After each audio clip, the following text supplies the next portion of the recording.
राष्ट्रपति द्रौपदी मुर्मू उत्तराखंड के दौरे पर हैं। ऐसे में आज उन्होंने देहरादून में राष्ट्र दृष्टि दिव्यांगजन सशक्तिकरण संस्था की ओर से आयोजित कार्यक्रम में प्रतिभाग किया।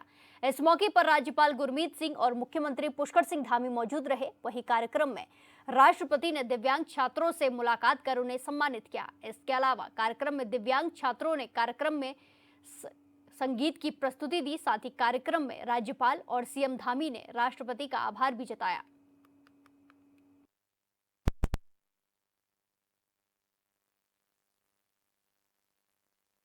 वर्ष 1958 को आज ही के दिन उड़ीसा राज्य के मयूरगंज जिले में अत्यंत साधारण परिवार में जन्मी आदरणीय राष्ट्रपति महोदया ने अनेक कठिन परिस्थितियों और सीमित संसाधनों के बावजूद शिक्षा के क्षेत्र में उल्लेखनीय उपलब्धियां हासिल की।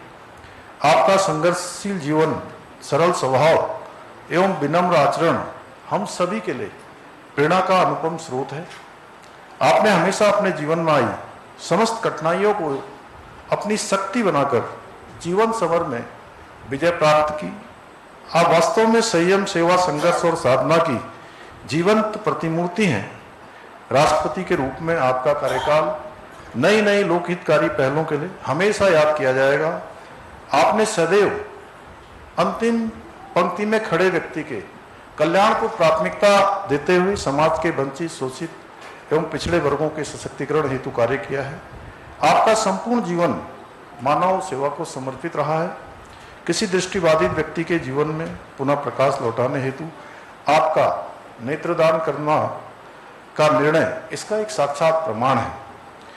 आपका जीवन संघर्ष वास्तव में राष्ट्रकवि रामधारी सिंह दिनकर जिनकी इन पंक्तियों को चरितार्थ करता है। विघ्नों को गले लगाते हैं, विघ्नों को गले लगाते हैं, कांटों में राह बनाते हैं, मुख से न कभी ऊप कहते हैं, संकट का चरण न कहते हैं। जो लाक्षागृह में जलते हैं, जो लाक्षागृह में जलते हैं, वो ही सुरमा निकलते हैं। आदरणीय राष्ट्रपति महोदय,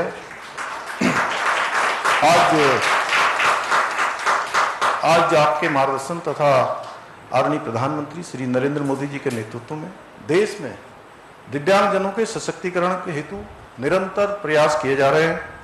आदरणीय प्रधानमंत्री जी ने सर्वप्रथम विकलांग की जगह दिव्यांग शब्द को अपनाकर दिव्यांगजनों में आत्मसम्मान का संचार करने का महत्वपूर्ण कार्य किया।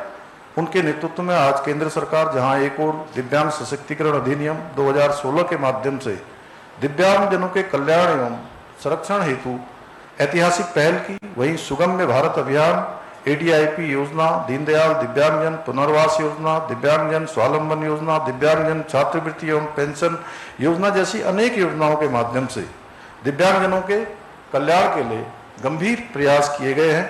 उन्हीं की प्रेरणा से हमारी प्रदेश सरकार भी दिव्यांगजनों के कल्याण हेतु निरंतर कार्य कर रही है। जहां हम एक और दिव्यांग भरण पोषण अनुदान योजना के अंतर्गत दिव्यांगजनों को 1500 रुपये की मासिक पेंशन प्रदान कर रहे हैं, वहीं दिव्यांगजनों की देखभाल कर रहे अभिभावकों को भी 700 रुपये का आर्थिक अनुदान प्रदान कर रहे हैं। साथ ही दिव्यांगजनों के लिए विशेष शिक्षा संस्थानों का आधुनिकीकरण कर रहे हैं तथा उनके लिए ब्रेल पुस्तकों, डिजिटल लर्निंग टूल्स तथा प्रशिक्षित शिक्षकों की उपलब्धता भी सुनिश्चित करने का प्रयास कर रहे हैं। यही नहीं, हम दिव्यांग विवाह प्रोत्साहन योजना के अंतर्गत 25,000 रुपये की प्रोत्साहन राशि भी प्रदान कर रहे हैं। हालांकि हमारे बीरेन्द्र जी ने मुझे कहा है इस राशि को बढ़ाने के लिए हम जरूर इस पर विचार कर रहे हैं। मेरे प्यारे बच्चों, हम आपकी आंखों से भले ही आंखों में प्रकाश नहीं पहुंचा सकते आपकी आंखों में, परंतु मैं आपको ये विश्वास दिलाता हूं कि आपके भविष्य को उज्जवल बनाने के लिए हम पूर्ण प्रतिबद्धता के साथ इसी प्रकार कार्य करते रहेंगे।